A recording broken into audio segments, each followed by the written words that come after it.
मंत्री जीतू पटवारी ने कोरोना से मौतों पर सवाल उठाते हुए कहा है कि मध्य प्रदेश में 1 से 1.5 लाख मौतें हुई है। पटवारी ने कहा है कि जो मीडिया कर्मी स्वास्थ्य मंत्री को ढूंढ कर ला देंगे उसे हम 11,000 रुपए इनाम देंगे। पटवारी ने सीएम शिवराज सिंह चौहान पर आरोप लगाते हुए कहा है कि मध्य प्रदेश में एक भी हॉस्पिटल ऐसा बता दे जहां पर सारी सुविधाएं उपलब्ध हो। कांग्रेस पार्टी उन्हें 11 लाख रुपए का इनाम देगी। पटवारी ने यह भी कहा है कि जिन लोगों की मौत ऑक्सीजन न मिलने से हुई है, लापरवाही बरतने वालों के खिलाफ हत्या का मुकदमा दर्ज होना चाहिए। रात लड़ने वाले जो कोरोना के योद्धा उनने किया, उन पर हमले होने लगे, उनको गालियां दी जाने लगी। हमारे इंदौर के प्रभारी मंत्री तुलसी सिलावट का प्रतिनिधि एक डॉक्टर को धमका रहा है, वीडियो वायरल हुआ उसका। क्या ये सही है? डॉक्टरों की सुरक्षा करना, उनका आत्मबल बढ़ाना, उनको किसी भी रूप में मोटिवेट करना, यह सरकार की जिम्मेवारी है, हमारी जिम्मेवारी है, जनप्रतिनिधियों की जिम्मेवारी। और आपके नेताओं को डराते हैं, धमकाते हैं, यह गलत बात है। इसका कांग्रेस पार्टी विरोध करती है। मैं अनुरोध करना चाहता हूं, श्रेय लेना है लो, पर गालियां उन लोगों को मत दो जिन्होंने अपनी जान से खेलकर लोगों को बचा रहे। मैं एक बार फिर वैक्सीन का संकट मध्य प्रदेश में, जो आपने जिस तरीके की श्रेय की पॉलिटिक्स करने की कोशिश की, बंगाल में चुनाव है, हम 18 साल से छोटे लोगों को 1 तारीख से वैक्सीन लगाना चालू कर देंगे, भाषण, फिर 5 तारीख से कर देंगे।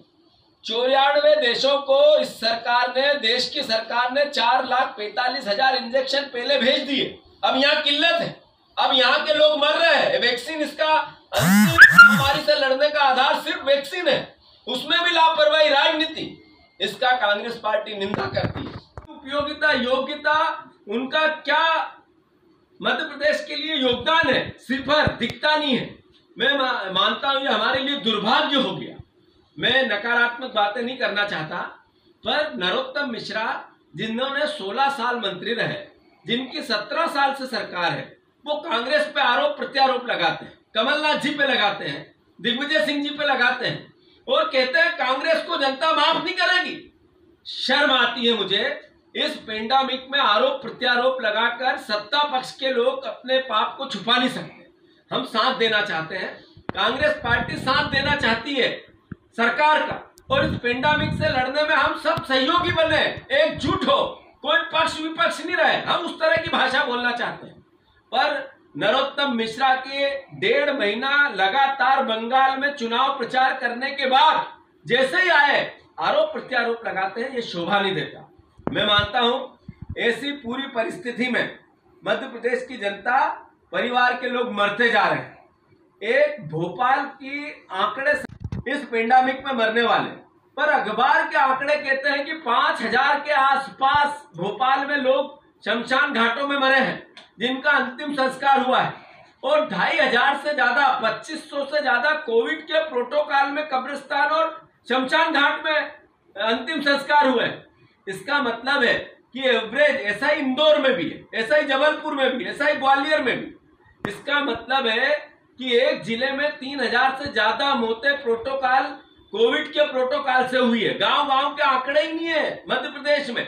लगभग 1 लाख से 1.5 लाख लोगों के बीच में इस पेंडेमिक में मौतें हुई है, और शिवराज सिंह जी रोज वीडियो विजुअल के माध्यम से जनता को गुमराह कर रहे हैं।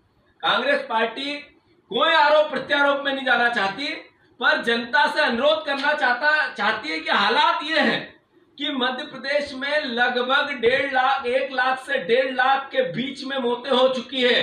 हम सबको जागना है, अपने घरों में सुरक्षित रहना है, अपने आप को बचाना है, अपने परिवार को बचाना है। इसी से आने वाले समय में हम देश की, प्रदेश की और इस महामारी के खिलाफ युद्ध में अपनी भूमिका निभा सकते हैं।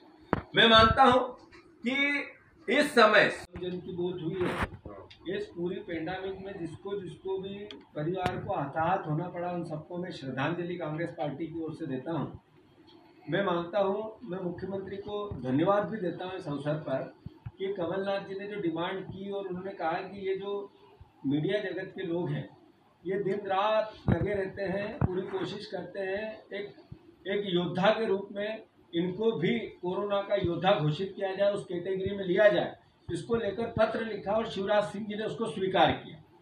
पर सबसे बड़ी बात, उसमें अधिमान्यता और अधिमान्यता रहित लोगों में भेद मैं समझता हूँ इस समय अन्याय होगा, क्योंकि एक पत्रकार हमेशा पूरी ताकत से अपने आप को जीवन देता है और इस पेंडेमिक में भिड़ा रहता है। उसके बाद उसके परिवार की आर्थिक स्थिति, खासकर कैमरामैन, खासकर हमारे फोटोग्राफर जो रिपोर्टर फील्ड में रहते हैं, उनकी अपनी चुनौती है। तो हमारी मांग है, कांग्रेस पार्टी की मांग है कि अधिमान्यता और अधिमान्यता रहित पत्रकारों के भेद को भी सरकार समाप्त करे। मैं शिवराज जी से प्रार्थना करता हूं, इस महामारी में हम सब मिलकर लड़ें। ये पेंडेमिक एक ऐसी देश पे आफत आई है जिसमें अब राजनीति को परे रखकर हम सब मिलकर इस महामारी से कैसे लड़ें, इसका निर्देश हर कांग्रेस जन को सोनिया गांधी जी ने और कमलनाथ जी ने मध्य प्रदेश में दिया है। मैं मानता हूं वही कारण है कि सारे हमारे विधायक अलग अलग जगह पे जो बन पड़ रहा है वो पूरी ताकत से कर रहे हैं और मीडिया उसको बता भी रहा है। मैं मानता हूं ये श्रेय की बात नहीं है, पर ये समर्पण की बात है, ये बात है सेवा की। और एक एक कांग्रेस जन इस पेंडेमिक में पूरी ताकत से सरकार के साथ, प्रशासन के साथ मिलकर काम करे, ये कांग्रेस पार्टी के निर्देश हर कार्यकर्ता को कमलनाथ जी ने भी दिए हैं।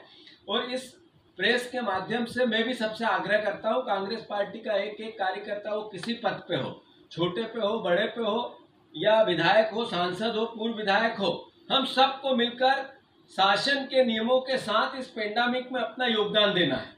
मैं मानता हूं जिससे जो बन पड़े, कांग्रेस पार्टी का एक एक वर्कर पूरी ताकत से आम जन के साथ हो, ये आग्रह कमलनाथ जी का है, ये आग्रह कांग्रेस पार्टी का है, यही आग्रह देश की राजनीति में सोनिया जी ने हम सबसे किया है। साथियों, हमारे लिए सौभाग्य का विषय है कि हमारे प्रदेश का स्वास्थ्य मंत्री एक डॉक्टर है। हमारे लिए ये भी सौभाग्य का विषय है कि हमारे देश का स्वास्थ्य मंत्री भी डॉक्टर है।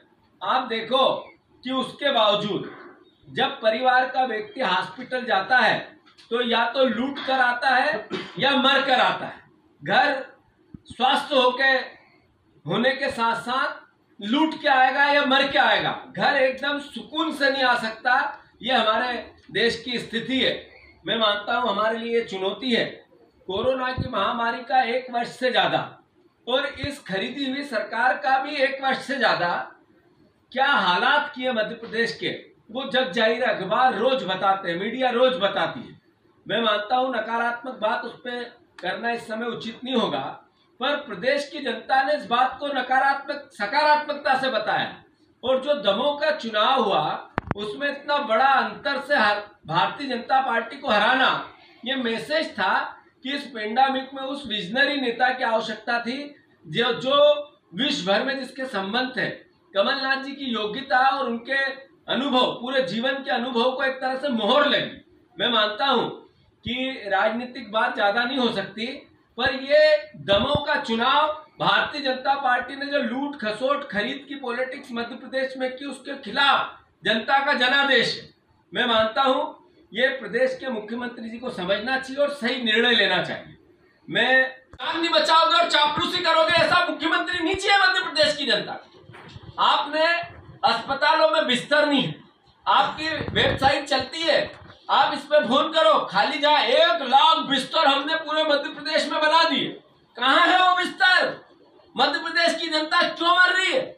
इसके उत्तर आपको देना चाहिए और इस पर काम करना चाहिए। शिवराज सिंह जी, मैं अनुरोध करना चाहता हूं कि ऑक्सीजन की कमी, ज्यादा नहीं बोलना चाहता, आपके नेता सांसद से लेके मंत्री तक ऑक्सीजन आता है तो उसका पूजन करते हैं, फोटो विजुअल बनाते हैं, नारियल फोड़ते हैं और लोग मरते हैं। इसके लिए कौन दोषी है? आप ये बताओ। एक नेता कहता है कि मैंने 10,000 रेमडेसिविर मध्य प्रदेश को पहुंचा दिया और सोशल मीडिया पर अपनी वाहवाही लेता है, और आप मुख्यमंत्री हैं और नेता श्रेय लेता है। मुख्यमंत्री श्रेय की राजनीति करते हैं, आपकी पार्टी के नेता इस मौत पर, यह शर्म की बात है कि नहीं? ऐसे में ऑक्सीजन की जो कमी हुई, ये हत्याएं हैं, जो हत्याएं ऑक्सीजन की कमी से हुई है, हत्याओं का आरोप, इस पर क्राइम बनता है। जिन लोगों की गलतियों से ऑक्सीजन की कमी हुई उन पर हत्या का मुकदमा चलना चाहिए। और शिवराज सिंह जी, ये सरकार की नाकामी से हत्याएं हुई है, इस पर प्राकृतिक आपदा में जो पैसा जिस भी पीड़ित को मिलता है, वैसे ही 4-4 लाख रुपया आपको हर ऑक्सीजन से मरने वाले पीड़ित को देना। Bureau report, voice of rights.